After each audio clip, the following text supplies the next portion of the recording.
Hey, what's going on, guys? It's Luke Wilson coming to you from my backyard here with Snoop Dogg and Will Ferrell. Welcome to Host, Chief, and Deputy.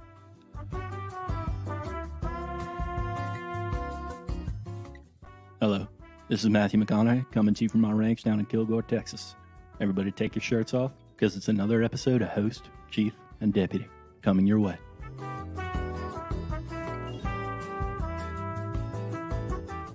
I'll tell you what, Al, this is Chris Collinsworth coming to you here from the Sunday night booth. Really excited for the new episode of Host, Chief, and Deputy, starring a guy named Vasilis Lericos, the Greek freak as they call him, and Kyle Buber. Take it away, guys.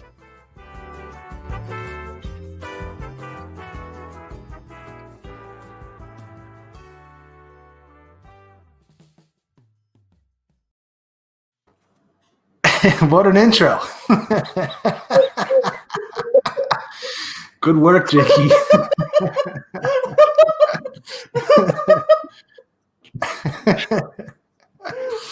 I got the idea just like on a whim today, and I was like, okay, I have to. That was awesome. Awesome. I think you guys needed it. I mean, this is turning into a proper thing here, so I'm happy to throw tribute to you. Oh my god. Oh, the trifecta. nicely done. Thanks, man. Oh. Whew. How we doing? How's everybody? I'm good, man. How about you guys? 10 of 10 right now. I was trying, anyone listening, that's confused, we were sitting there in the green room, as it were. I was trying to play it so cool and not say anything, and I just had that in the chamber and just fucking You monster. glad it landed. Oh my Very god. good. What are you drinking there, Jake? A little Manor Hill India Pale Ale. That sounds pretty nice. It is. I'm going to go ahead and so I had a long night on Tuesday. The Cowboys game, obviously. Spencer and I had to record right after it. He was a little sauced, so I decided to kind of get on his level a little bit. We were up until 2 a.m. recording that show, so anyone listening might have probably been listening to that and realized things got a little out of hand. So still recovering, but figured it's a good night to kind of just hair the dog, have exactly one beer, and just enjoy my time here with you guys. How about you? There you go. There you go. It's hair of the dog's usually the next day, though. It's hair 2 days later. I don't know if I know about that. Yeah, I'm pretty much all the way back, so maybe I'm eating at this point. I got a little Snow Pants Oatmeal Stout from Union Craft Brewing. Really good. Really Didn't they good. used to call you Snow Pants in college? Indeed. Okay. Oh man, this is gonna be a rough podcast. I think Jake is firing on all cylinders early. We're gonna have to try and get through this episode. Well, that's the permanent intro music for the show now, just so we know. Oh So my we're gonna god. be coming into it with. So mine wasn't good enough. You wanted to hype yours up. Oh yeah. Fair enough. It is far better than mine. What is yours? I sent you that one. Remember for the first episode? I don't know if I got that. My bad. I definitely sent it to you, and I thought we were gonna use it. I think we used it for the first episode. It was some generic Adobe Premiere Pro thing that I was like, and you're listening to Host, Chief, and Deputy. I do. Yeah, my bad, dude. And then you were like, nah, fuck that. And then you just did what you wanted to do instead. Listen, this was a labor of love. I was sitting in here. It's brilliant. Fake It's voices. brilliant. I have no issues with it. I'm So just mocking that you were just like, Kyle's is mediocre. No, How I many takes? I got to How be many honest. takes? You might have sent it, but I totally forgot about it immediately because You're I have good. no dude. recollection. You're good. How many takes did that take, Jake? The McConaughey one was the only one that I had to go back on. And it was because my voice was cracking a little bit, so I had to really kind of nail the Texas drawl there. And he kind of hit some K's a little bit. So I'd say down in Kilgore, Texas. We're all going to take our shirts off, have ourselves a good time. So Chief and Deputy. Absolute fire. Loved it. Perfect. Well, listen, that's enough about me. We got some Ravens talk to get to, don't we? Indeed, we do. Quarterly show at the 3/4 poll now, where Kyle and I and Jake like to give you some macro insight analysis. We'll start with the game reviews, Kyle. Yeah, absolutely. I'm going to knock all four of these out, give a little quip, and then we'll roll through it is what I think we're going to go through. The last 4 games for the Baltimore Ravens were against the New England Patriots, which was a 17-23 loss, the Tennessee Titans, which was a 24-30 overtime loss. Then, after a multiple reschedules, the Baltimore Ravens faced off against the Pittsburgh Steelers. That was a 14-19 loss. It's a fun 3 weeks right there. Exactly. But it rounds out, fortunately, with a victory. Cowboys 34-17 win. Wanted to break these down real quick. My little quip about the Patriots game was that it was an insanely chaotic weather game, and it was an aggravating matchup. Felt a little bit like the divisional game against the Titans in 2019, where everything just felt out of sync, and you knew the team wasn't going to get it going, and the play calling didn't help. Everything felt out of sync. Boss, do you have anything to there? No, just the Ravens got dominated in the trenches that game. Wasn't expecting that, and Belichick proved with the inferior roster why he's the best coach in the league. Makes a lot of sense. Moving on to that Titans game, it was a game where the Ravens couldn't put away their opponent, and both the offense and defense couldn't close out. Something Voss mentioned in the previous episode of Host Chief Deputy was that the Ravens couldn't close the door on the Eagles, and that stormed them back to a near comeback, tying matchup. Maybe some overtime featured in that one, and this one did go to overtime because they didn't close out like they did against the like they couldn't do against the Eagles, and somebody made them pay for it. Voss, you have anything to add? They bottled up Henry for 3 quarters, just like they bottled up Henry in the first quarter of the playoff game. I don't think Henry's a problem. I think A.J. Brown running over 5 guys on the way to the end zone was the problem. And Titans were just the tougher team. They were the tougher team. And that's unfortunate because usually or traditionally the Ravens are the tougher team. No doubt. The Steelers matchup after multiple delays, postponements, reschedules, and a full COVID-19 outbreak among the Baltimore Ravens franchise. The Ravens, if they were healthy, I think they win this game. Pittsburgh played like trash, to be quite frank. There was, I believe, 7 drops for the wide receivers. And once again, absolutely suspect calls benefited the Pittsburgh Steelers in that game. Voss, what do you got?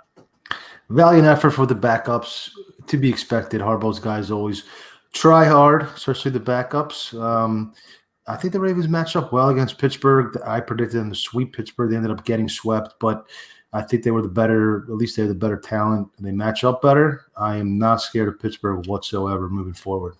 Completely agree. Hoping that Baltimore somehow stumbles into them if they can get into the playoffs, but that's a little bit down the road in this episode.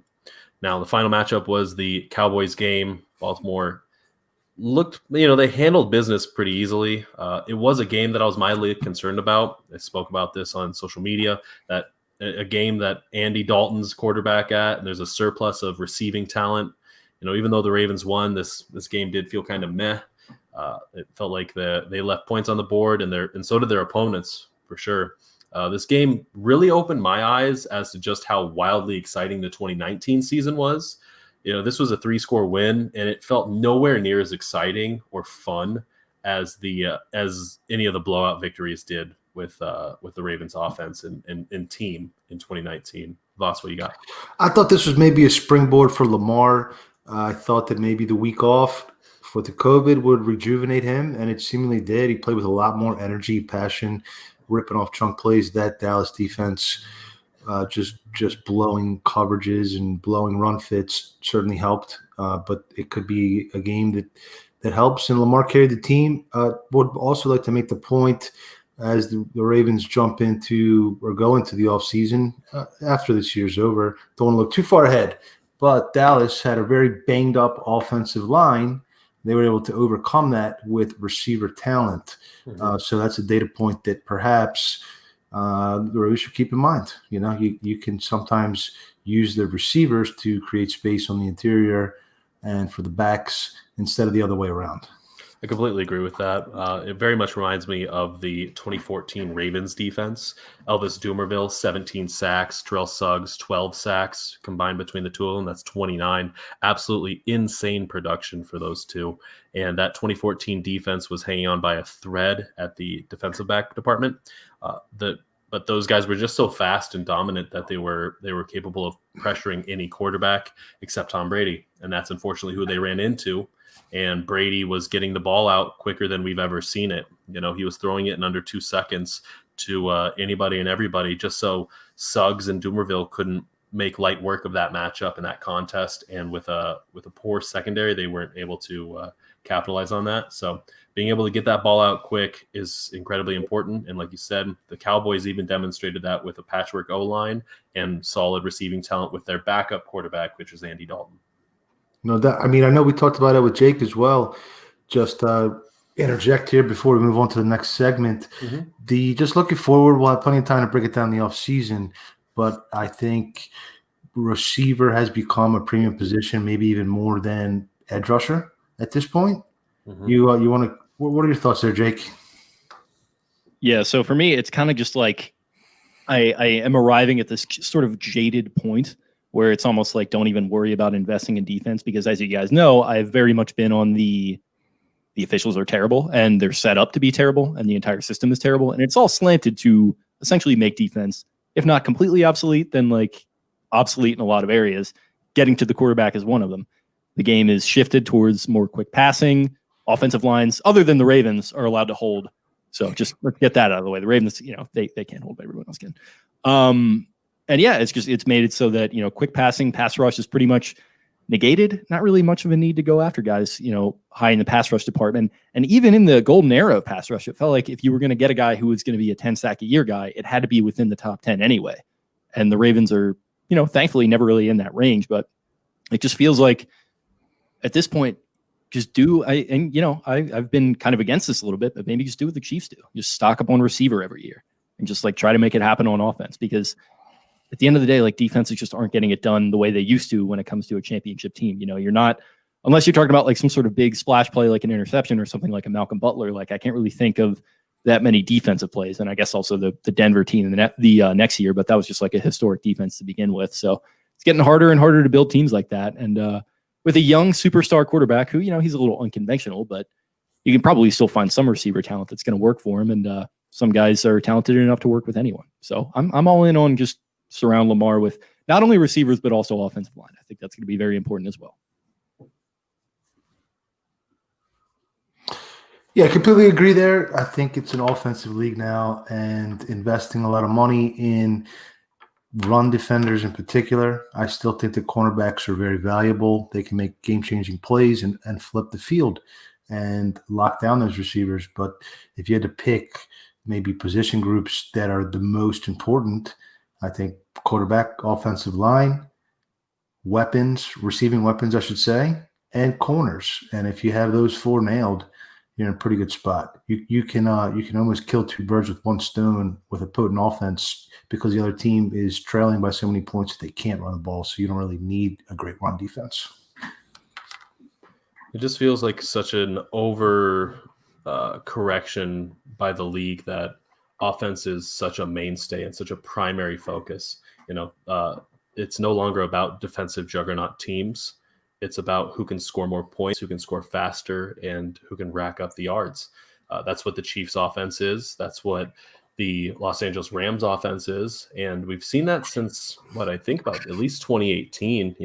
The Patriots-Eagles Super Bowl was a Super Bowl that featured an incredible amount of yardage. Neither team was really playing defense, and it came down to who could finally make a play at the very end of the game that provided the victory. And that's when the Eagles finally stepped up. But both teams just were waltzing down the field, and it's felt like that for the last couple of years.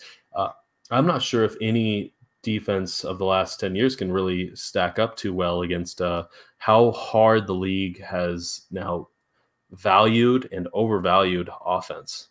The Ravens, 2012 defense was great. I believe it was the 13 Seahawks defense. Like that would be maybe the only defense that could really hold its own in this pass heavy league, with just how much incredible defensive talent they had with Earl Thomas, Cam Chancellor, Richard Sherman, and they had a decent pass rush to go with it. And they had a lot of talented cornerbacks, but even at that level, I'm not sure that they can stop just the officiating that's structured for offenses and what we're seeing at least in 2020. It seems you have to outscore teams now, and it's just the way it is. It used to be that the high-flying offenses would always peter out in January, and now it's not. And now it used to be, well, defense wins championships and run defense when the weather gets cold. You have to, and now you see playoff games where Belichick is intentionally encouraging the other team to run the ball. And giving them 5 yards every play because he knows that that's less efficient and it gives them a better chance to win than if they're passing the ball. And look at the Patriots and KC and the teams that have won Super Bowls are not afraid to go to a 70-30 pass run split if they have to. And I think that's where the Ravens need to get to. Weirdly, just to kind of jump in here, that's kind of how the Ravens won their last one. Like, that's not what that team was set up to do, but that's kind of what they wound up doing, right? With the offensive line getting stronger after reshuffling, changing offensive coordinators at just the right time, and starting to use Dennis Pitta and Anquan Bolden in the right ways. It definitely felt like, I don't know if the numbers bear this out, but it felt like a much more pass first, run second type of deal, and the pass kind of setting up the run in a little bit of ways. So it's a great point. Great point. Yeah, I completely agree with that. I mean, Anquan Bolden, Torrey Smith, even Jacoby Jones was all of a sudden this high-flying receiving threat, and that's what they turned into the playoffs, was this offensive passing machine, when for most of the season it was the Ray Rice show in 2012. That's a great point. Yep. So that was just a little tangent I thought was worthwhile, and we'll certainly dig more into that into the offseason and roster-building philosophies and all those good things. But now let's segue into our coaching analysis segment, starting with the offense, because I think that's the most important thing to discuss. KB, how are we feeling about G-Row's offense right now? Not so hot. A few weeks, like early into the season, I criticized Kyle Posey, who is a podcaster for SB Nation, and he does episodes once a week for the SB Nation show. And he talked about how Greg Roman wouldn't be a good addition for the Houston Texans because he doesn't make it easy on his quarterbacks. And I argued against that because, for the first 4 weeks, the Ravens offense looked to be a little bit humming. They felt a little out of sync, but you expected that they'd get the ball rolling eventually. And that never has come to fruition. And so I got to eat a little bit of crow there and say that I was wrong. Roman was heavily criticized by former Ravens wide receiver Steve Smith Sr. for his lack of change in the offense. They did that against the Cowboys. He pulled that up and criticized him. He's been running the same concepts as he's done his entire career. And this is something that I kind of wrote down and really thought about before recording tonight, which was I've come to realize that any NFL mind can coach one good year, like one solid year. And, you can take the league by storm for 1 year with new ideas, new concepts, and different tendencies than maybe the person that was coaching before you, or just different than the league as a whole. And it's what they deliver in the years after that's critical. Can they update their play calling, their plays as a whole, their tendencies? And if you can modify and adapt, you're capable of hanging around the NFL. And if you can't, you're just another really smart football person. Obviously, like Greg Roman's a brilliant football mind, but is he among those that deserve to hang around in the NFL? I don't know if he deserves that. What are you thinking? I completely remains to be seen. But as far as the need to innovate, I completely agree there. Sean McVay came in 3 years ago as a genius play caller, running 11 personnel and pre-snap motion and all those sort of things. And then the league caught up to him in the 2019 season. He had a down year, and then he changed it up a little bit, and he's going more 12 personnel and doing some other things this year to try to get the offense back on track. When I look at the offense, who are net ranked 23rd in DVOA, I see a unsustainable imbalance. They're ranked number 1 in the league in rushing offense after this last game against Dallas. They're ranked 32nd in the league in passing offense. It's I think we've made this point many times. Great teams, championship teams are versatile. They can win different ways.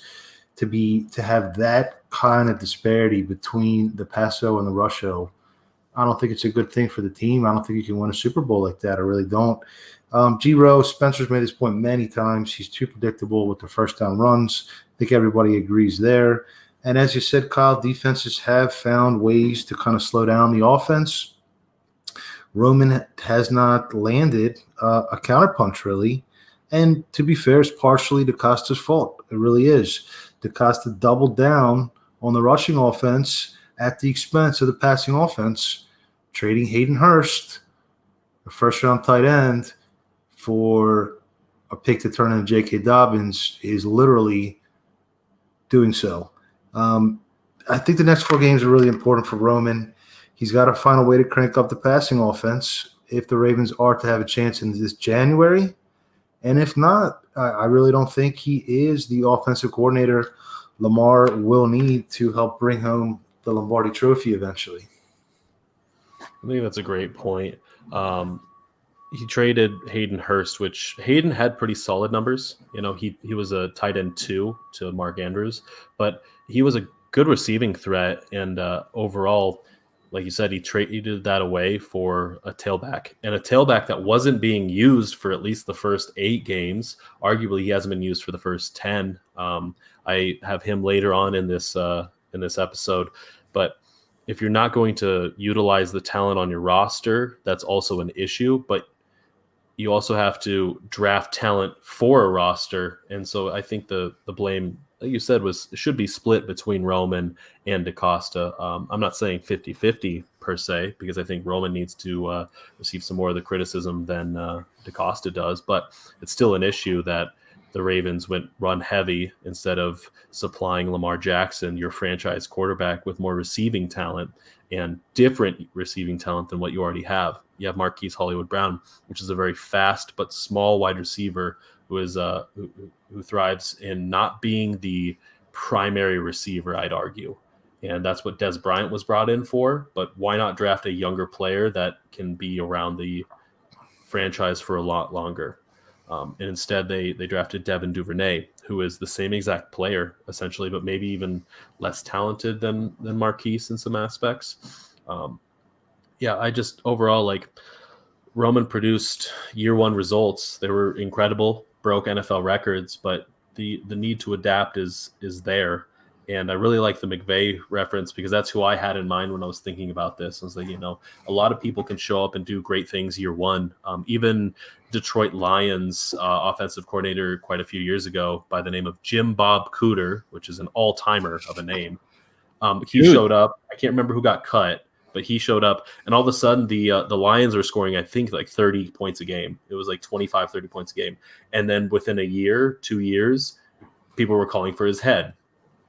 You got to adapt. You got to become better, or else the league's going to catch up to you and overwhelm you. There's levels to it, right? Mm-hmm. I mean, I think Roman is a pretty good offensive coordinator, and I think any Lamar Jackson offense is going to be productive and put some points on the board, and they're going to have 8-8 to 9-7 to 10-6 kind of team. But let's not forget, the Ravens entered this season with Super Bowl aspirations. They were the Super Bowl favorite along with the Chiefs in books everywhere. And I'm not sure Roman is that guy. He did take Kaepernick and San Fran to the Super Bowl back then, but that was more of a defensive-driven team when the Ravens beat them in 12. So we'll see. Again, I think you have to get the passing offense cranked up. And DeCosta hasn't given him weapons to have a top 10 passing offense necessarily, but he's got enough players at his disposal to have the 15th or 20th passing offense, I still think. And we'll get to the upcoming schedule if the Ravens are to make the playoffs, but I think they're going to have to get the passing offense cranked up in order to make the playoffs. I think that's a necessity. I think that's fair. You can't ask that your team be number 1 in every aspect. It's just not feasible.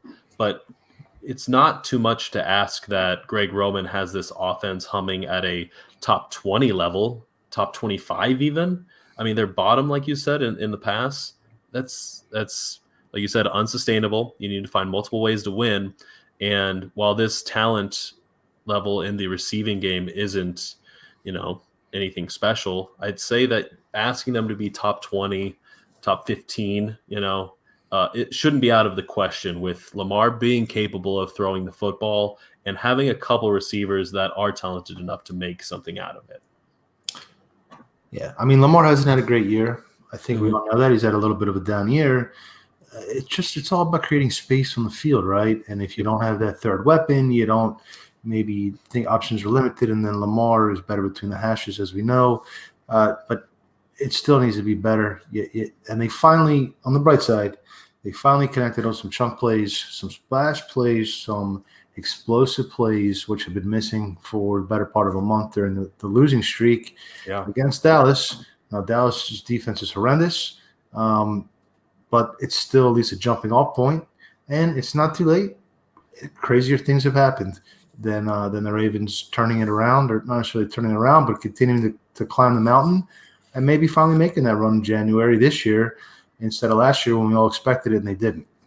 And you mentioned the Jim Bob Cooter thing real quick. Mm-hmm. You also mentioned the Sean McVay thing, who down a year after the Super Bowl, cupboard gets restocked a little bit. Things, start to even out. Guys get healthy. They're having a nice year this year. So maybe, on the bright side, maybe sticking with the guy and giving him a little bit more time and some more talent to work with could also be a little bit of an antidote as well. That's a good point. Another thing I wanted to note before we get transitioned is the Ravens were facing some tough defenses these past 4 weeks. New England is no slouch. The Colts at one point, they played the Colts 5 weeks ago, but the Colts were a tough team. The Steelers are now number 1 in points allowed, largely on the effect that the Ravens were only able to score 14 points with a backup quarterback and third string team.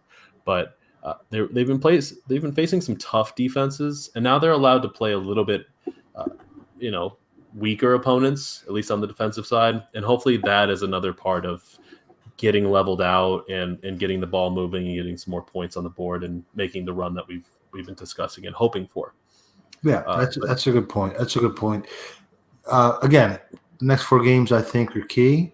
Mm-hmm. If the offense is struggling to get into gear against the Jaguars and the Bengals, down the stretch here, then it's time to maybe consider other options. But if Roman can start firing on at least 4 or 5 cylinders, you don't have to fire on all 6 or 8 or 10.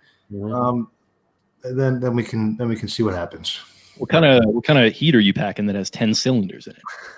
Are you dirty out here? The V10 in the neighborhood. That's a good point. I don't know what I'm thinking. Maybe he keeps that hush hush. Yeah. Don't worry about it, Jake. Don't worry about it. Yeah. Listen. Now, transitioning to defensive coaching, I'm going to have you start this one off, Voss. What do you think of old Don Wink Martindale? I'm pretty pleased with Wink, number 7 in DVOA. What I like about Wink, he is malleable. He is he's willing to adjust. He's willing to adjust the play calls depending on what's working in a given game, whether it's blitzing more or dropping more men into coverage. He's willing to adjust the personnel packages depending on what players are available. 1 week he might play a lot of, or at least a week or a season might play dime. The next week he plays base. He can mix it up. He really can. I think he also does a nice job mixing in the rookies, especially inside linebackers. He's trying to get Harrison some experience while not overwhelming him. Queen, he's identified when Queen is most effective, when he's not. So he rotates through the inside linebackers pretty well. And he's been shorthanded. Roman's been shorthanded. He lost some blockers. Wink's missing defensive linemen. He's basically had 2 safeties the entire year after the Earl Thomas fiasco. Outside linebackers have been getting thrown out of games. And, I mean, obviously the whole team had the virus scare. Cornerbacks lost Tavon Young, missed Marlon Humphrey for a couple games. Jimmy Smith was now injured. And he also has not had the benefits that he did in the 2019 season. The Ravens the offense is putting the defense on short fields.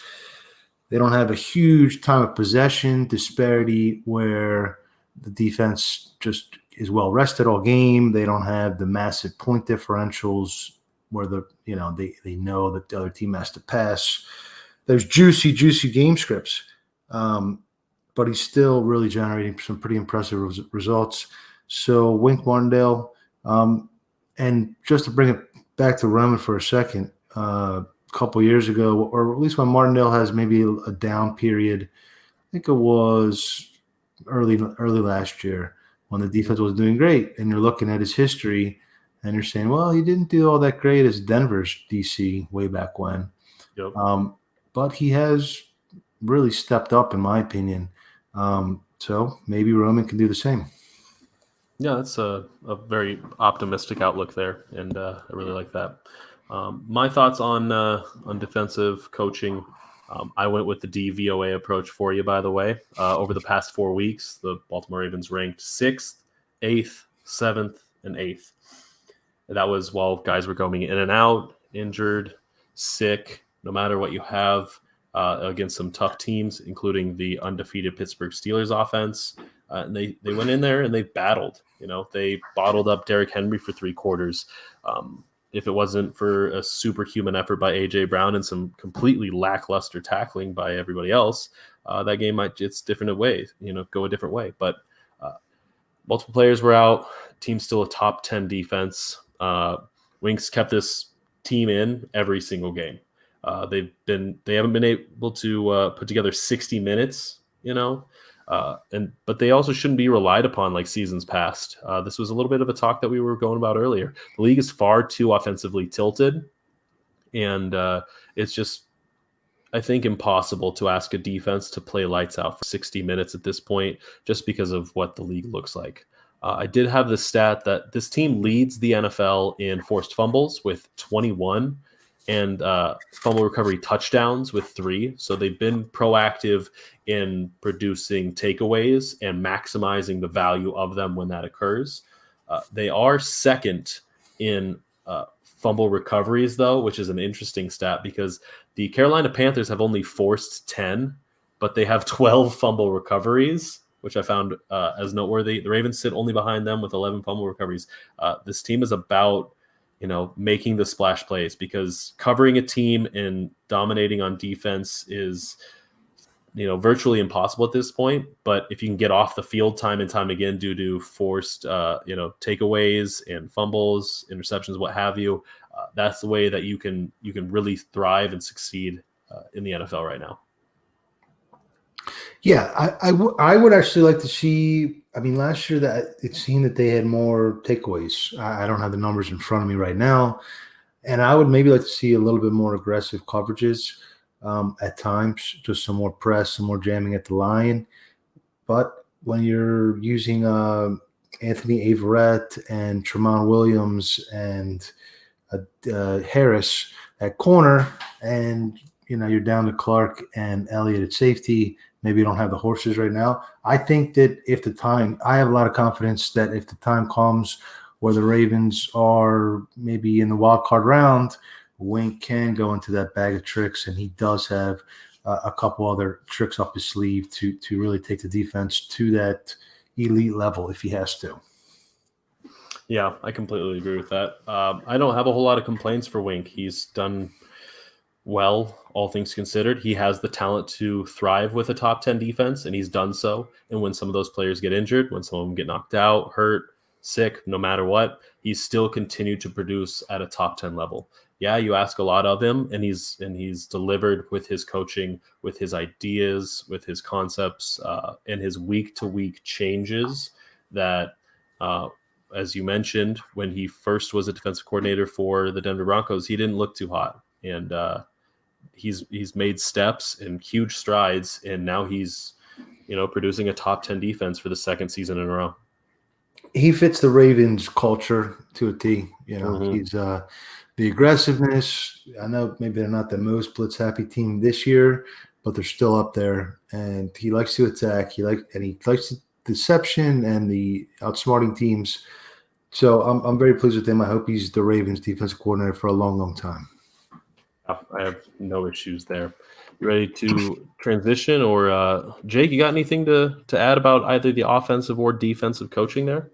Yeah, I think I kind of already hit on it a little bit there offensively with the McVay comparison. I think I'm maybe a little more bullish on keeping Roman around than most. I think there is obviously some tendencies that he needs to break because, like, as much as I don't necessarily agree with the idea of like dredging up articles from like 2014 when he was in San Francisco or Buffalo or whatever and saying, oh, here's a pattern, there's maybe something there. So maybe mix it up a little bit from his perspective. But, you know, you got a big 4 or 5 game stretch here, whatever it's going to be for him to do so. And I think he's a smart guy, so I'm confident. But I'm just kind of hoping the talent offensively is going to be there to be conducive enough for him to do that. But as far as the defense goes, I mean, I'm pretty pleased. As you know, it's like I mentioned, like I just feel like they're handicapped at this point. You know what I mean? Like it just feels like what can you really do? And like they don't have like a Von Miller or like a Myles Garrett up front to like wreck it. You've got a bunch of guys that are B+, A- type players, and that's great. But like you're not getting home to the quarterback as much. One thing I do want to see, and I think it is going to happen, this final crucial stretch of games, Yannick Ngakoue needs to start getting home because he's getting close, and like that is very important for a pass rusher, and that is a good thing. But there's going to be something said for whether just for bragging rights, whether for his contract, whether for whatever it's going to be, there's going to be something said for him to be actually bringing quarterbacks down. I think he only has a half a sack so far, so tune those numbers up a little bit, and I think he's going to be earning himself a big contract, whether it's here or elsewhere. Excited to see what the future holds for Yannick Ngakoue in the near future. Yeah, I like that. Vas, I did during this little intermission pull up the takeaway totals, trying to find out those numbers because I was really curious about them as well. In 2019, the Ravens recovered 12 forced fumbles. They're already at 11 this season. They got 4 games left. The 2019 interception total was 13. Baltimore's only at 7 so far this season. So the interceptions are down. And I think that's a big difference that they're really noticeable because, you know, when an interception happens, it's, oh, intercepted by Marcus Peters. He's down the side. And you hear about it more. And I think that sticks with us and resonates with us more so than like, oh, who's got the ball? It looks like the Ravens have it. What do you think, Jim? What do you know, Tony? Like those don't resonate with us as much. But that's 6 fewer interceptions. There's still 4 games to go. Maybe they rack them up in these contests that are nearing, but they are down a little bit mathematically. Yeah. Well, forced fumbles are not forced fumbles, but fumble recoveries are like the luckiest stat there can possibly be. Mm-hmm. There's no rhyme or reason to them. One year the team recovers 20. The next year they recover 0. I mean, it's just that's the oblong ball theory in a way. The interceptions, again, when teams are trailing by 20 points at halftime and they're forced to pass, Marcus Peters can jump around and take it back. It's a little bit easier. So, again, I'd like to see more splash plays. But let's move on here to our winners and our losers section. This is players that performed, the best and won or lost from the last 4 games from the 9th, 10th, and 11th and 12th game of the season for the Ravens. And KB, why don't you kick us off? You want to start positive or negative? I'm going to start positive. I'm going to start positive here. And I am going with Lamar Jackson. Very obvious pick, but sometimes the lowest hanging fruit needs to be picked nonetheless. If anybody was proven that they are the team's MVP, it was Jackson. RG3 could not operate this offense at a starting caliber level. Trace McSorley didn't either. If it wasn't for Marquise Brown's touchdown against the Steelers, McSorley's stats are equally middling when compared to RG3's. Jackson's carried this offense. He's demonstrated his ability to lead. For the second, year in a row, he called off the coach putting on the kicking team and said, we're going for it. And that's something that, kind of is a criticism of the coaches that we were just finishing up with, is that, he waved them off and said, no, we're going for this 4th and 2. And not only did he not fail or just get the first down, he broke off a 37-yard rushing touchdown, and that's a smart play. That's a skilled play. And it shows he's the Ravens quarterback of the future as well as now, and that this team really is led by his talents a little more so than the coaching around him. Yes, I would completely agree with that last point in particular. I think he makes the scheme. The scheme doesn't make him completely. I love Ryan Mink from Baltimore Ravens has an article out today that Lamar's having fun again and the league should watch out, or something along those lines is the title. And he was bringing the energy against Dallas. And he is. He's the linchpin. He's the center of the wheel for this team. So that's a good choice, Kyle. Not his best season, but still the most valuable player on the team. My first winner, is Orlando Brown Jr., a player who I don't think is getting enough credit for his transition to the left side, the blind side. He has been playing at a very high level, very impressive, paving the way for most of the long runs that the running backs have been able to break off the last few weeks. I think he's been very strong in pass protection as well. I really don't think there's been much of a drop-off from Ronnie Stanley to Orlando Brown on the left side. Now, of course, without Brown on the right side, and now you're using a rotation of Fluker and Holden and Phillips, the right side hasn't been as strong. But Brown has established himself, I believe, as a cornerstone player for this franchise moving forward. Big test on Monday night with Myles Garrett. We'll see how he fares, but I think he is playing at a Pro Bowl level. Yep, agree with that. He was one of my winners as well. I said, he's taking the reins at left tackle, and he's worthy of the spot there. Obviously, Ronnie's coming back next season, and he'll resume his duties at left tackle, but this is really going to drive up Zeus Jr.'s price. Top tier left tackle money is anywhere between $16 to $23 million. Top tier right tackle money is between $12.5 to $18 million. I guarantee you Zeus Jr. is going to be more interested in the low end of his deal being at least $16 million compared to the low end being $12.5, like that's going on right now. Just because right tackles aren't as highly valued and left tackles are far more valued because of their duties and that position's specific value with it being the blind side. This is going to be a problem for Baltimore heading into 2021, but it's not going to like the 2021 season, 21-22. But it's not a problem for him. I mean, he's definitely a winner coming out of these past few weeks, and he was up there in mine as well. I'm sorry. Go ahead. No, go ahead. I was ready. I disagree with that last point on the salary cap. For the record, I think it's worth paying two bookend tackles if they're both all pro types, Pro Bowl types. I think team construction wise, you can pay 5 to 8 cornerstone players at premium positions, all top dollar, and fill in the roster with the rest with rookies and UDFAs, and that might be the best way to build a roster. The Rams have done so, and they're having a pretty good year right now.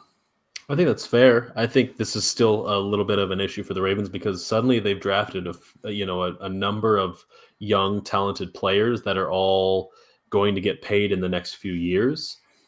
I think that's a problem. Do you don't think that's a problem? You think they're going to be okay? I think you have to pick and choose who you're going to pay, and I think you need to get away from paying run defenders and paying running backs and paying inside linebackers and pay the premium and now as we're seeing this season progress, I think maybe edge rushers. I really do. Yeah, you get cornerbacks and offensive linemen and weapons and a quarterback, and you're good to go.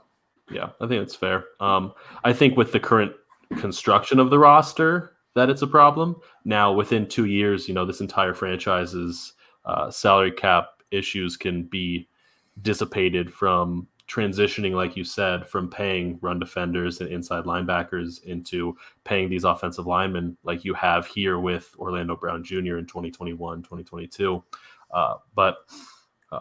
I think as of right now, they're fortunate that they don't have to pay him for at least one more year, and things will be okay, I think, by then. But there is, like I said, less value in playing right tackle than there is left. And I think Zeus Jr. is going to request to get paid more left tackle money, and he is shown so far that he deserves to be paid that much. After Marshall Yanda retired, I was pretty worried about Brown Jr.'s production, and he took a little step back in the beginning of the season, but since then, and since taking over at left tackle, he's demonstrated his growth as a player. And his presence on the field is clearly known. Yeah, good problem to have. A player exceeding his value. Now, if Stanley can regain his form, you have two really good tackles, a lot of possibilities a way to leverage that for a good roster for sure. Mm-hmm. All right, my next winner or set of winners that I do have here is the combination of J.K. Dobbins and Gus Edwards. They further solidified themselves as the 1-2 punch. I went through the numbers here. Ingram, over the last 3 games that he's played, 13 carries for only 35 yards. Dobbins has had 31 carries, the most of these 3, 154 yards, 2 touchdowns, and a 2-point conversion. That was against New England, Tennessee, and Dallas. He missed the Pittsburgh game. Gus did not miss the Pittsburgh game. He's played in 4. They'll be over 4 games. 26 carries, 159 yards. That's only 5 yards higher than Dobbins total. And he's played in 1 more game. Fewer carries though. Only 1 touchdown. So you can tell that Ingram does not have it. I mean, these numbers are screaming it. And if it wasn't for his name recognition and his contract, he wouldn't be getting carries. I think that's pretty fair to say that, I wouldn't put in, roles reversed.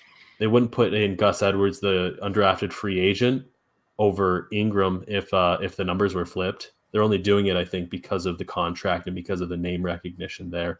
And it shows just how good Dobbins has been, and that you got to stop feeding Ingram just because of it, just the name recognition and the contract. I had both the same running backs as an honorable mention winners, especially Gus. I crunched the numbers, and it is worth noting if you go back to the last 5 games, both those guys had really big games in the first Pittsburgh game, so the numbers would be even better. I think it's worth noting Gus is averaging 6.12 yards per carry over the last 4 games, and Dobbins is at 4.3. So I think Gus has been probably even a little bit better. But my next winner is Derek Wolfe. Stepped up big time in this last quarter of the season. With while his other line mates were out, over 80% of snaps in each of the last 4 games. That's unheard of for a down lineman. Really been an Iron Man, and the production has been there. 26 tackles total, multiple tackles for loss, quarterback hits, and really just a penetrator, shedding his man and getting into the backfield. I think, in my opinion, has been the Ravens' number 1 best, most consistent defensive player during the last 4 games. Yeah, I had him on my winners as well. Just seeing what he was tasked with in the Titans game and just how hard he was working, snap after snap. He was in there grinding, and he's really become a Ravens defensive lineman. He's tenacious. He's down and dirty, and he doesn't mind getting the numbers or not getting them as long as he's working. And I've really appreciated that over the past few weeks. My guy that I'm going to transition back to is an offensive lineman, and that's Patrick McCarry. I called him out an episode or 2 ago. I can't remember which one it was, the first or second, but I was disappointed that he lost the starting job to Skura, and he wasn't even on the starting line at all, even at like right guard or left guard.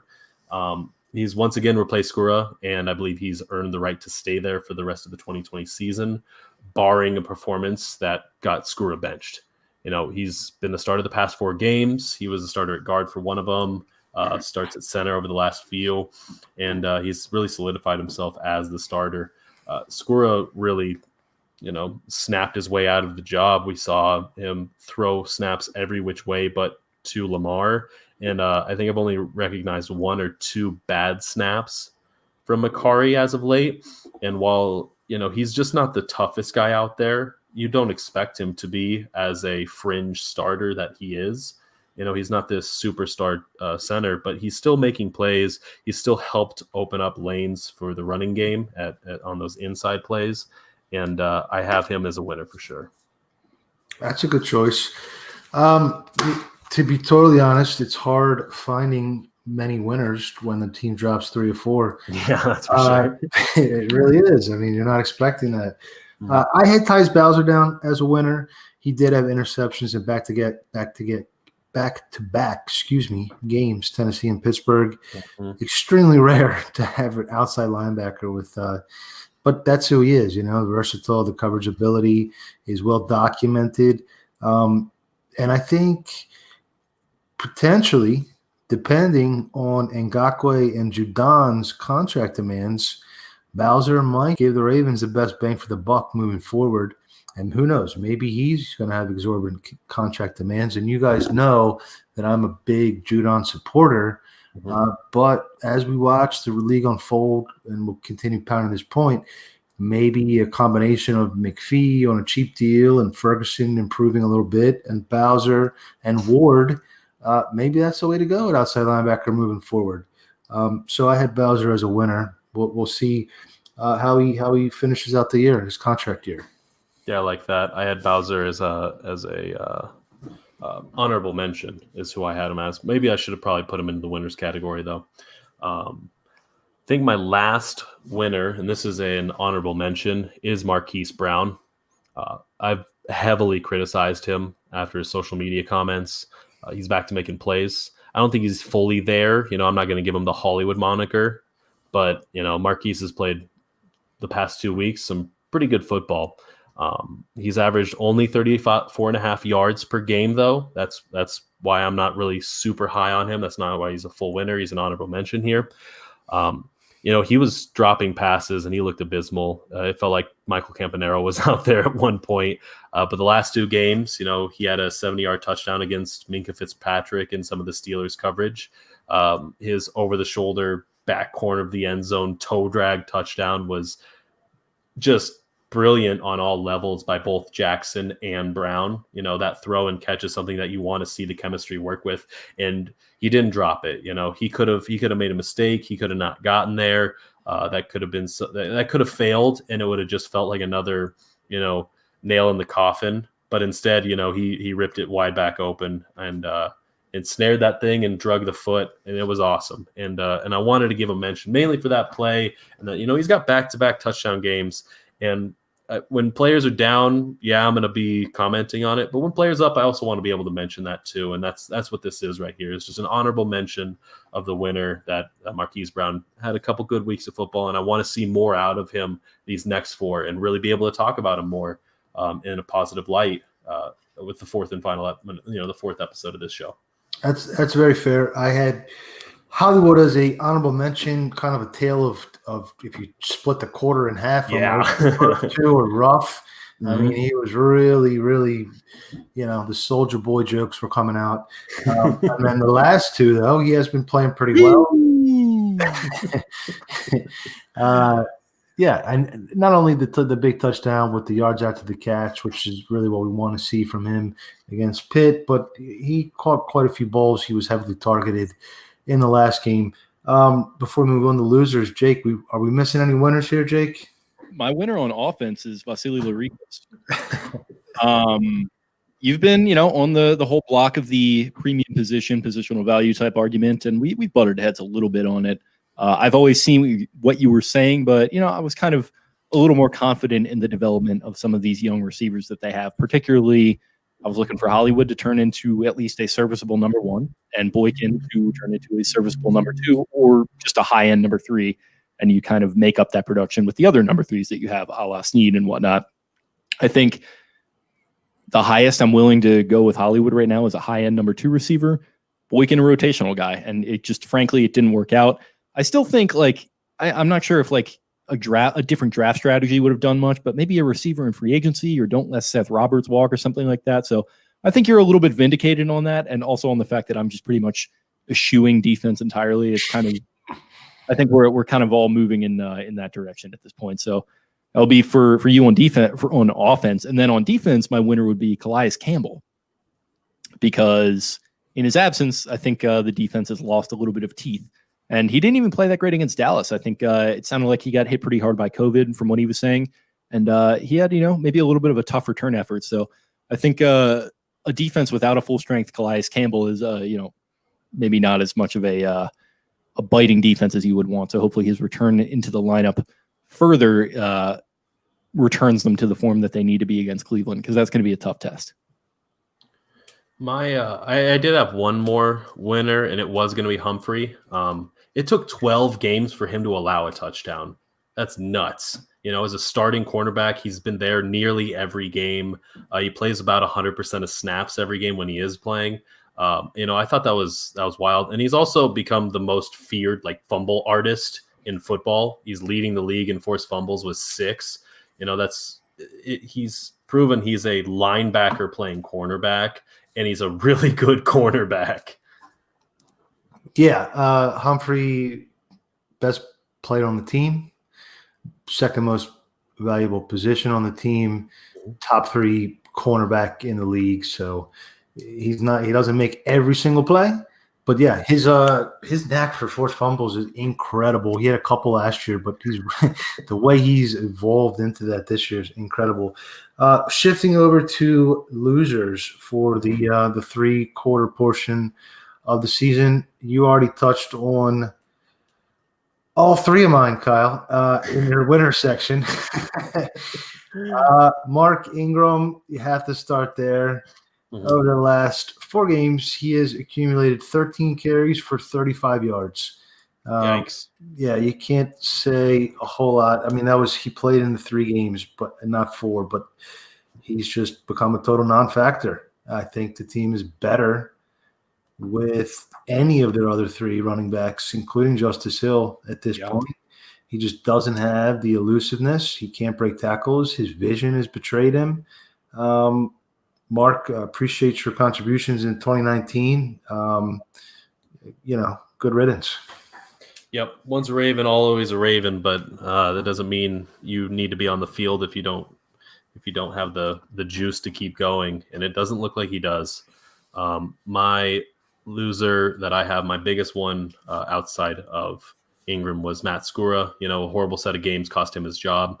It's a shame. He's battled back from a really hard injury, and he really fought back and got his role. And he wasn't good enough. And you could arguably say he cost the Ravens a game with just how bad his snaps were. Excuses, no excuses. He's taken a backseat role, and he lost his job. Yes, Skura was second on my list as well. The snap issues in New England were, he had the yips. I don't know how else you say it. McCarty's a better option than him right now. TCC, I think, might be a better option than him right now. Yeah. Just looking at it from a roster perspective, because that's always where my mind goes. That's what I like the most about it. The Ravens have a lot of offensive guard and center possibilities that they've drafted in recent years. So maybe they save a little bit of money, because Skura was going to maybe make more than a rookie or a veteran minimum contract coming up. Mm-hmm. Anyway, I don't think he's going to be in the team's fold long term, but you never know. My last loser is Robert Griffin. Interception and the fumble against Pittsburgh were pretty bad, both of them. He finally got his chance to start, right? And he actually did well week 17 against Pittsburgh last year. Now, he wasn't horrible in that game. He did have a couple of nice runs. But I think at the rest of his career, he's really just looking like a backup at best. I don't think. Yeah. I would say, Robert Griffin III's chances of being a starter, which he was pretty bullish on, big time loser after that game. Unfortunately, we love RG here, but that's a tough outing. Yeah, I was big on, hey, he's a veteran mentor for Lamar and that sort of thing, but I don't know. He draws too much attention to himself sometimes. I don't really love the way he carries himself. I don't know.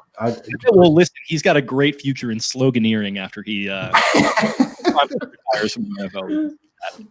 The Ravens are Lamar's not looking to get attention. He's got his nose down, everybody. And then you got your backup quarterback posing in front of the camera. I think Lamar is sometimes oblivious to the attention. Right. And he wants it. And he's got 45 ace bandages on his hamstring. And, I don't know. Anyway, I think McSorley should be the backup in 2021. Yeah, me too. I think No, it should be McSorley. Yeah, that was great that you made. I'm expecting the Trace Unitas overlay right now on screen. Well, I didn't bring one, but played in the background. I'm surprised you didn't. You shocked and awed us with the intro music, but the expected one just wasn't there. All right, I see how it is. Listen, he's still proving himself. I'm just, it's a long road. He threw a 70-yard dime to Marquise Brown. He did throw it on a dime, and it's a long process. The road to success is not a short one, and he So start. That's all I'm going to say. So look, hold on real quick. So Kyle, Ingram, Skura, and Griffin. If those three are not part of the team in 2021, that's like 12 million cap space right there. Quick math, not looking at anything. But you can make room for Orlando Brown Jr., I think, one way or another. Yeah. Ingram was 5.5. RG3 is 2. I don't know Skura's contract off the top of my head, but he was probably going to be somewhere in that range. It was an estimation. Yeah, that makes sense. No, that's quick math right there for you. Appreciate it. RG3 was my third as well. That's why as soon as you said it, I like put my head down because we didn't swap out a whole bunch here. He just doesn't got it anymore. You know, I love RG3. I remember his 2012 incredible season. That was super fun to watch. But I don't think he's got it. I don't think he's really got a backup role after his last couple displays on the gridiron. He's not doing it for me. And Trace McSorley deserves to be the backup. I think he's earned it at this point. Same. Jake, who do you have as a loser? You got anybody so far? Yeah, just kind of off the dome loser. Definitely Hollywood. I mean, you guys kind of hit on it for the reasons that like you were expecting more, but you were also not expecting him to have the Soulja Boy tweet. I mean, that is just going to be one of the worst like bet on yourself tweets in the history of Twitter. Of which there are many, by the way, a very self-indulgent app that I prefer my football, players not be on. That's just me. But like, what are you going to do? As far as losers, man, like the interior offensive line. I feel like you maybe need a little bit of a retool outside of Bozeman. We were counting on Skura, I think, to come off of that injury, and I think he's had his moments, but not doing much for me. Makari, I think, projects a little bit as a backup.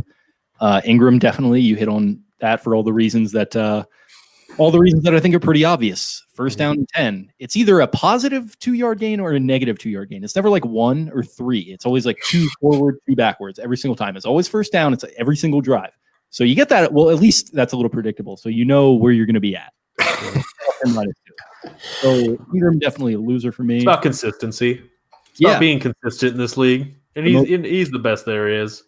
Yeah, the most consistent. I'm going to our friend of the show, Pat Ricard, a little bit of a loser, I think. He's still a good fullback, and he gets in there and does a good job in the blocking game, but I think they were kind of, for whatever reason, I don't even blame this on him, they were counting on him turning into this like third move tight end, which for a guy who was playing defensive tackle at Maine 3 years ago seems like maybe a little bit of a strange gamble, so that's weird. Eric DaCosta, a little bit of a loser as far as the offensive side of the ball goes, because like I said, he made some miscalculations with the roster construction. So, that's tough. And then losers on defense. I don't know if this really counts, but Earl Thomas is a loser because he kind of got placed fairly seamlessly. I know Deshaun Elliott doesn't do quite the same things that he does, and he doesn't have the same presence, but he's a quality, like starting caliber safety, in my opinion. So that kind of went off without a hitch a little bit in the way that it really did. In a way that you really wouldn't have expected. I certainly wasn't expecting it. I was kind of pro hanging on to him, at least before I heard all the shit that he was doing. A little bit of a loser there for a guy that's not on the team anymore. And then, like I said, not necessarily a loser, but just want to see a little bit more out of Unique Ngakoue. Yeah, that's who I expect you to start off with. I had him as like a dishonorable mention. Like since he left the Vikings went like 3-0 run, and then the Ravens run an 0-3 skid. So like he really was like a loser in like the literal term, that like he wasn't winning football games at all since he on either purple team when he was there or when he was here. He was also in this like long protracted battle with the Jaguars, like very weird kind of saga that played out. So yeah. Some juju. He's second in the league in forced fumbles. He's got 5. He's only behind Humphrey, but yeah, he needs to get to the quarterback more and like just ending on those plays. And it's tough to transition from one franchise to another. And I assume Wink's playbook's a little bit complex to understand, even coming from any other teams. Like it's probably just pretty wild to decipher and nail down and understand what you're going to be asked of. But I think also just like on plays that he's supposed to, your job is get to the quarterback. Like he should be getting to the quarterback more. That's what he was doing, with the Vikings. Like he needs 5 sacks this year before he came to Baltimore. Yeah, he was absolutely buzzing, and I wanted more of that. I thought he was going to be part of, I think everybody thought he was going to be the juice that helps, push this team into 4-man pressures where exclusively needed. And that's all they'd have to do to get after the quarterback. And that remains to be seen. I will say he did arrive so if you look at the defense, like the stock market, like the beginning of the year, very high, kind of slowly started to decline. The vid infects the locker room and it just plummets all the way down, 1929 style. I think it's slowly on the uptick. He kind of arrived right at that Great Depression, and now he was good in the Indy game. The Indy game, then that's probably their best defensive game of the year. Yeah. So there's one game, but then you have the Patriots game in the driving rain. That's where you lose Campbell and Williams, right? And so like after that, it's been kind of touch and go, hit or miss, and very tough. And like defense not really showing teeth. So I think those guys coming back healthy, getting back to where they were at in that Indy game, which is where I think he got that half a sack. So he had like a strip, right? Yeah, exactly. Yep. So Ngakoue, he's basically a situational pass rusher. He's just a little bit one-dimensional. On the other hand, he's got a lot of pressure. He had 6 pressures against Dallas that I counted when I rewatched it. 6 pressures is pretty good in one game. Mm-hmm. And again, 3rd-round pick for a half a season rental, not great. I think part of the problem, and I'll disagree with you a little bit, Jake, with the Earl Thomas. I think they are missing him a little bit between there's a little bit of breakdowns in the zones in the middle of the field with Queen, and we saw Dallas exploit that a little bit. And I think if the middle of the field coverage was a little bit more buttoned up, Ngakoue would be getting home more often. Okay, fair enough. Yeah, I just meant like in the sense of I thought Deshaun Elliott was going to be a disaster. Yeah, I think Elliott's playing well. I still don't want to discount the loss. The problem is Elliott and Clark are kind of a little bit similar skill set. Yeah, like Elliott is very much more like a strong safety. So like you've got 2 of them back there, which works to an extent, but like you do need a guy who can cover more. So maybe you go out and get a guy with a little more range this offseason. But for the way it played out, I think they wound up doing pretty okay. Anybody that knocks down Derrick Henry completely, like Elliott did, after like the showing that Earl Thomas got like bullied on, for getting shoved around by Henry, I call that an absolute as much as the defense got a little manhandled in that game, Elliott was letting his nuts hang. Yeah, dude. He was rocking bodies. He's a hitter for sure. Yeah. He's a fun one to watch more than anything. All right, Voss, you got anything else there, bud? No, let's try to do a little bit of preview of this final crucial 4-game stretch here. See what you guys are thinking, expectations, and you think we're going to make the playoffs? Ravens are, or going to be a sad ending? I'm pretty nervous. The last 4 games for those listening is they face the Browns on Monday. Then they go and they're going to be playing up against they're at home, against the Jaguars. Another home game goes against the Giants, who are on a red hot tear right now. I believe they've won 4 of their last games or something close to it. And they close out the season away at Cincinnati. I think 3 of those games are fairly winnable, that being Jacksonville, New York, and Cincy. The game on Monday is going to be something fierce. The Cleveland Browns have recently looked like they've put it together. They've had a really good season. I think that, what are they at, 9 wins or is it 8? They're at 9 now. They're at 9. They are at 9. I mean, and they did that against the Tennessee Titans, who, beat the Baltimore Ravens in overtime when the Ravens were at home. They're looking sharp, and they've kept their mouths shut and just kind of let their record speak for themselves and let their play speak for them. And since they've had a couple of, butt kickings against Baltimore and Pittsburgh, they've really just focused on themselves and worked to get better, worked to get healthy as well.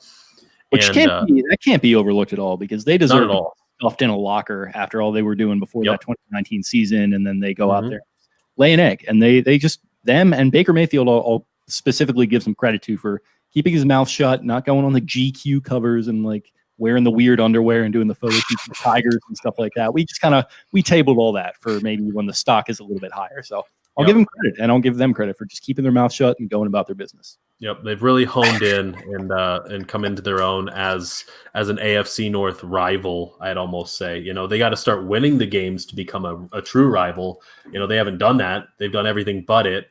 And I'm worried that this is the game that they kind of do it. They put it together. Baltimore, they're getting healthy. They look sharp. This is a really good game. I'm just happy that it looks like it's going to be a good game.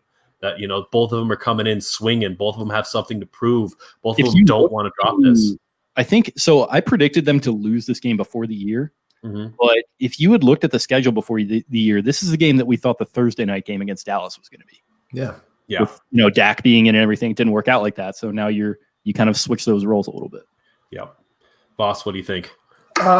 Yeah, Cleveland's kind of turned into the bully. I mean, it looked like Tennessee was the bully of the AFC, and then Cleveland bullied them last week. Yeah, they did. So it's going to be a tough game, a trench warfare. They're going to come down to the game plans. Roman and Wink, I think Wink's going to have to try to force Baker into some turnovers. It's hard. It's difficult when he's never kind of under duress and they're just establishing the run and doing everything off the play action, and his first read's always open. And then Roman's going to have to attack his linebackers and defensive backs because that is a weakness of their team. Having Andrews back is huge because they're terrible against the tight end. They're 31st against tight ends this year. I'm going to pick the Ravens on Monday just because Lamar's a better quarterback, but it definitely wouldn't surprise me if Cleveland won, and it wouldn't surprise me if Cleveland won convincingly, but I'll still stick with Baltimore. That's where mine's at as well. I'm picking Baltimore in a close game, but if worse comes to worse and Cleveland, at home Monday night is feeling the buzz and they absolutely pop off, I won't be surprised, and I'll give them their due. This is what they've been working for years and years, and this could be the game that they finally do it. But I'm not expecting it. I think Wink's game plan, he's always been really good against Mayfield and putting him in awkward spots. And I think the Ravens just show up for divisional games, and this is something else. You touched on it a while back, was a lot of it's going to come down to Orlando Brown Jr. against Myles Garrett. I thought that was an excellent point. And Garrett's no slouch in the pass rush. And let's see what Zeus Jr. can do when rubber meets road. Garrett's probably Defensive Player of the Year this year. He is better than Von Miller, Khalil Mack, those kind of guys. I mean, TJ Watt might have it locked up just because of his pass rush win rate, and he's got the name recognition, and JJ Watt's pushing for him. But Garrett's pretty, like I said, he's no slouch himself. I think he's contention. Pittsburgh gets penalty luck, and they get a little extra boost for the rewards. It's okay as long as they don't win. You beat them on the field. Cleveland, I forgot the point I was going to make, but let's move on to the Jacksonville game unless you had something else to add. Oh, I remember. I'm sorry. They don't have the wideouts, the Browns. Jarvis Landry's a decent number 2. He might be the low end number 1, actually. And Higgins is good and Peoples-Jones. But a lot of times stopping the run just comes down to a numbers game, stacking the box. And when you have a Humphrey and a Peters, even if you don't have Jimmy, they don't have Beckham. So I think that maybe helps the Ravens stop the run, even if Campbell isn't totally up to speed health-wise. So anyway. I got a question real quick. Do you believe in the Ewing effect? The whole Patrick Ewing thing? I know what you're talking about. Okay. I think it can happen for sure. I think Baker was probably too focused on feeding Beckham the ball, and he was, instead of taking what the defense gave him and spreading it around. But I still think from a game plan matchup perspective, taking away Beckham from, you don't have to worry about him. It favors the Ravens, no question. Yeah, it really does. Also, they haven't played a defense like the Ravens in a long time either, the Browns. Right. Wyatt Teller, who's their best run offensive guard, placed on the COVID list. It looks like he's on track to return, but they are making contingency plans to play without him. So interesting. Gotcha. Yeah, we can move on to the Jacksonville game now. Go hang out with Des Bryant. Should go hang out with him, and then we'll be good. They're just going to drink together and tweak it. They're going to watch some Sex in the City and just.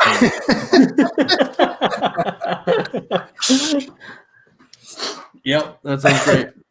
All right, Voss, what do you got on this Jacksonville game, man? I mean, let's run through this. The Ravens are going to be 2 touchdown favorites. I think Jacksonville's playing for draft position. Mm-hmm.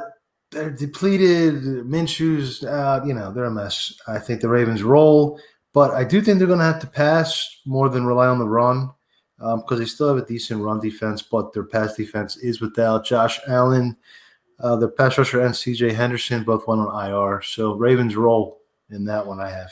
This is a game that you want to get the pass working. Right. You try out other concepts, and even if it's at the risk of not winning by as much, or if it puts you down a little bit, this is a game that you have the opportunity to, against another NFL team that isn't on your talent level, you try to work in new concepts, new tendencies, new plays to see what does and does not work. And I like that you said, they're going to be huge favorites. This is the time to really try and work on another concept other than running the football. Absolutely. All right, moving on to the New York Giants game, 2 days after Christmas. They are home team. They'll likely be the favorite. The Giants don't worry me, certainly offensively. They don't have any weapons that are noteworthy in my mind. The defense has recently been stepping up, but this is just another NFC East team at the end of the day in my mind. And Baltimore kind of rolls through this one as well. That's where I'm at. Lamar and company should be able to take care of business, and maybe Des Bryant unloads a couple touchdowns. I don't know what his history is against the Giants, but I assume he's done some damage in his day. Definitely. The Giants they're a solid team. I think Judge has kind of whipped them into shape a little bit. They have Shepard, Tate at wideout. Two kind of slack guys. That Ingram, their tight end, had a really bad start to the year, has come on pretty strong.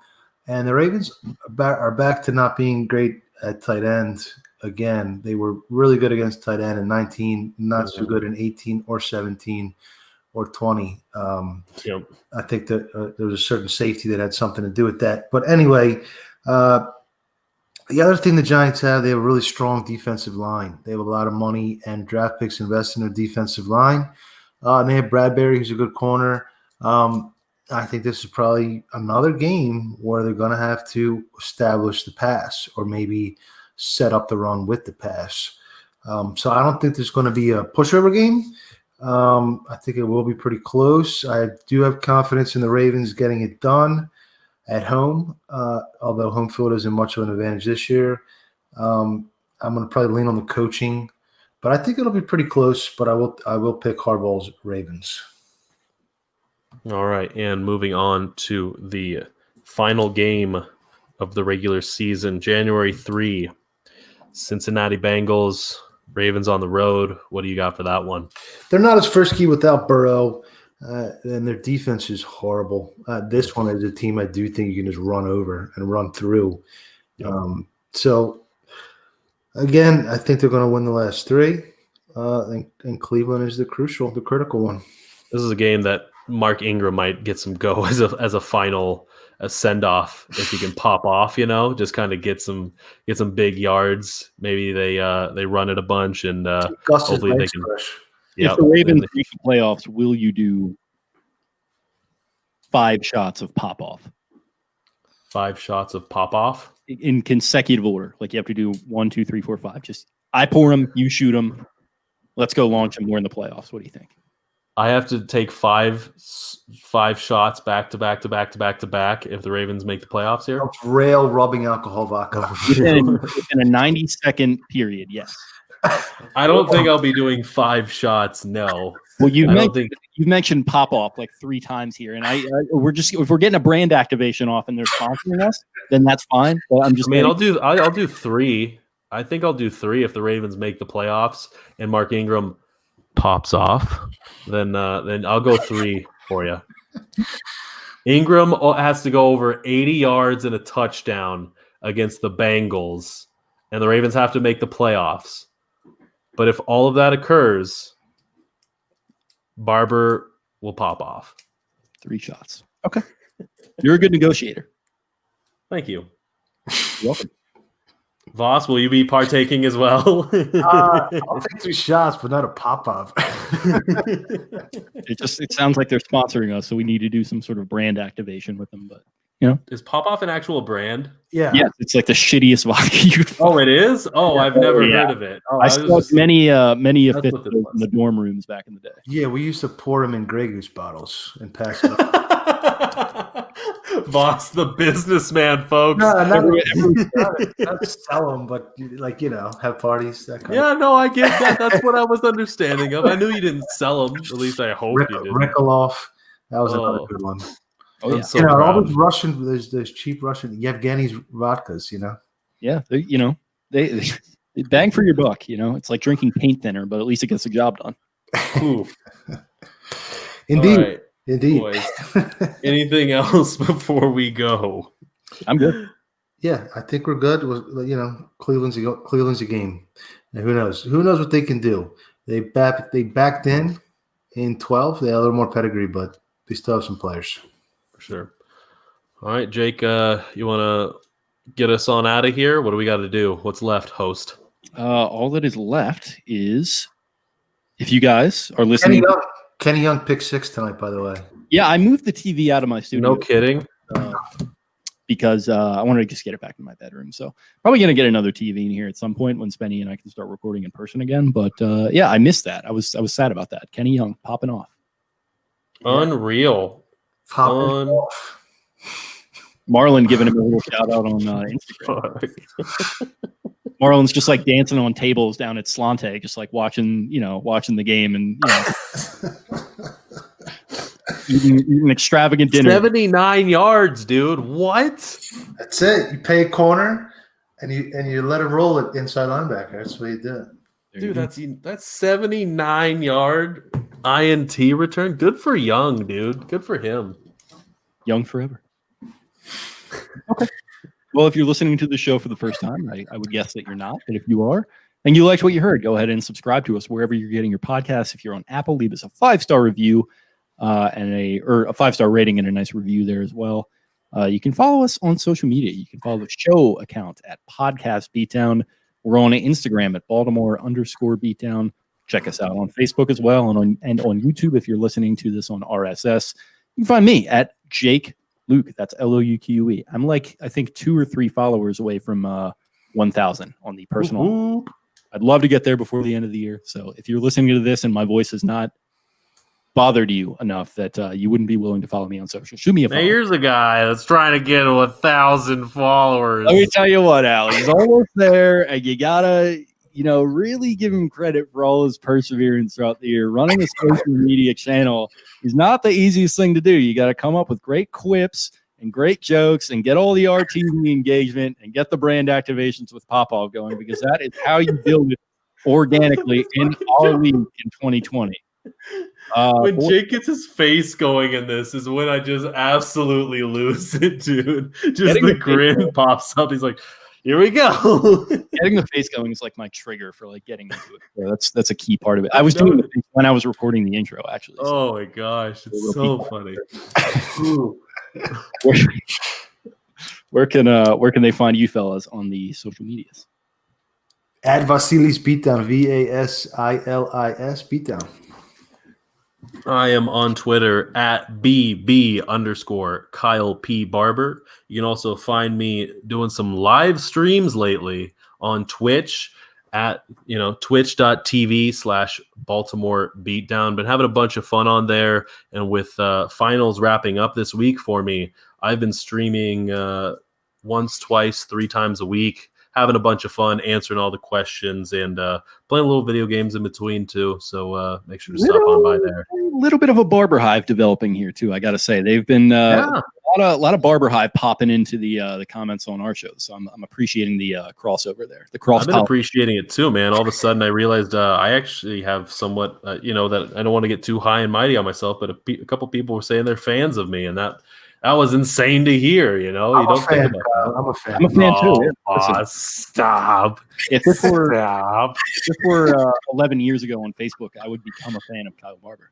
Well, thanks there, buds. But thank you all so very much for listening to the show. Do everything that Jake requested, Voss requested, and sign us out here, Jacob.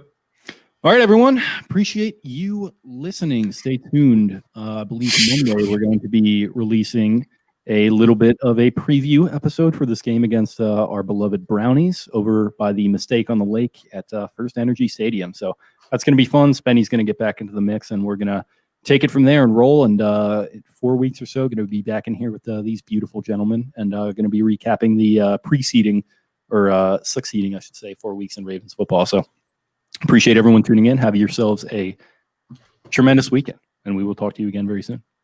Cheers. Peace.